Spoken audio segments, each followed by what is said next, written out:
विभाजन विभीषिका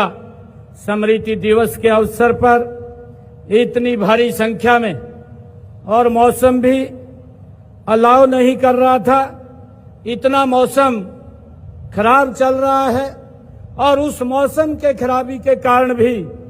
पूरे हरियाणा प्रदेश से इतनी भारी संख्या में आप लोग आज उन महान आत्माओं को, जो अज्ञात और ज्ञात जो महान आत्माएं जिन्होंने इस आजादी के अंदर अपना महान बलिदान दिया है, उनको नमन करने के लिए आप आए हैं। मैं आप सबका दिल से बहुत बहुत स्वागत और धन्यवाद करता हूं। मित्रों, आज का ये विषय, इस बात करने के लिए हम एकत्र हुए हैं कि वह केवल इतिहास का एक पन्ना नहीं है, यह लाखों दिलों का एक जख्म है, जो विभाजन विभीषिका स्मृति दिवस के रूप में आज हम ठीक आजादी की पूर्व संध्या के अवसर पर हम यहाँ एकत्र आए हैं। यह दिन हमें वर्ष 1947 में जो उस भयानक समय की याद दिलाता है जब भारत का विभाजन हुआ था। हाँ, इस लाभ विभाजन में न केवल देश को दो टुकड़ों में बांटा, बल्कि लाखों परिवारों को एक गहरा और दर्दनाक अध्याय भी लिख दिया है। मित्रों, उनकी पीड़ा से आहत होकर के देश के यशस्वी प्रधानमंत्री आदरणीय नरेंद्र मोदी जी ने जो देश के बंटवारे को 20वीं शताब्दी की सबसे बड़ी त्रासदी आदरणीय प्रधानमंत्री जी ने कहा है, उन्होंने 15 अगस्त 2021 को स्वतंत्रता दिवस पर आजादी के अमृत महोत्सव के शुभारंभ करते हुए इस विभाजन में अपनी जान गंवाने वाले लोगों की याद में विभाजन विभीषिका स्मृति दिवस मनाने की घोषणा देश के यशस्वी प्रधानमंत्री आदरणीय नरेंद्र मोदी जी ने की है। उस समय माननीय प्रधानमंत्री जी ने जो शब्द कहे थे, उन्होंने कहा था कि देश के बंटवारे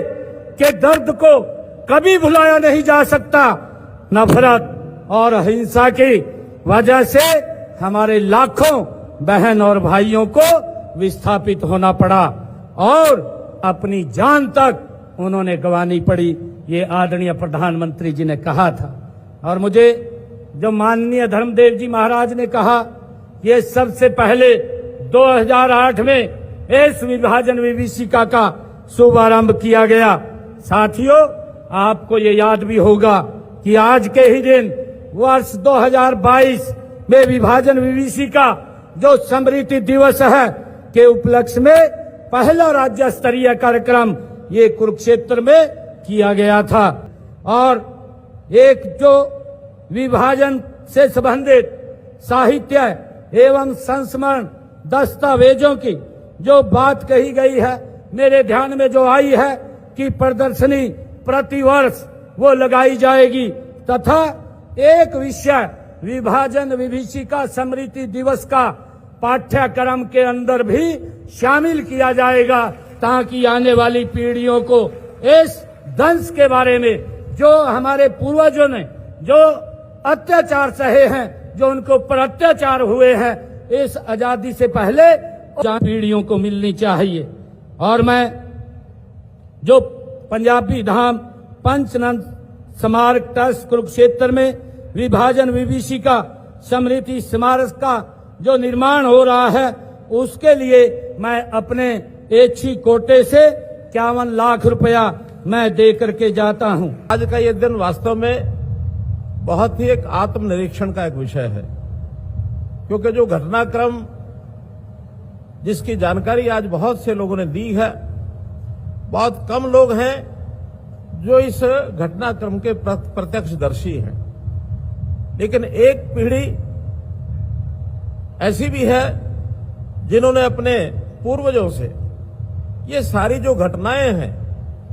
भारत विभाजन की, वो सब सुनी है। और उसके बाद अगली तीसरी पीढ़ी ऐसी है जिसको आज भी बहुत चीजों का पता नहीं है, तो उनको सबको ये जानकारी मिले, इस प्रकार के कार्यक्रम का आयोजन वास्तव में इसका एक महत्व है। आज इस अवसर पर सबसे पहले तो मैं देश की स्वाधीनता का दिन 15 अगस्त उसकी पूर्व संध्या पर आप सबको देश की स्वतंत्रता की बहुत बहुत बधाई और बहुत बहुत शुभकामना देता हूं। भाइयों बहनों, देश का विभाजन और अगले दिन आजादी का दिन, अगर इन दोनों को जोड़ के देखा जाए तो एक अवसर ऐसा है जो हमें आनंदित करता है, खुशी देता है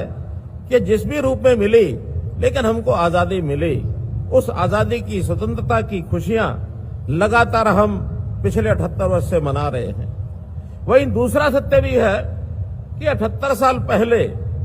जिस दिन आजादी मिलनी थी 15 अगस्त को, उससे एक रात पहले 14 अगस्त को ये देश जिसको हम भारत माता कहते हैं, भारत माता के 2 बाजू काट करके और धड़ से अलग कर दिए गए, एक पूर्वी पाकिस्तान, एक पश्चिमी पाकिस्तान। और ये जो त्रासदी का समय था,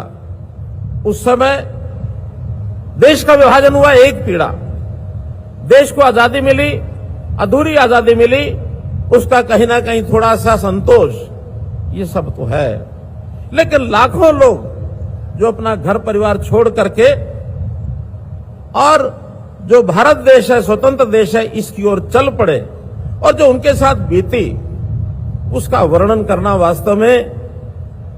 बहुत ही मन को पीड़ा देता है।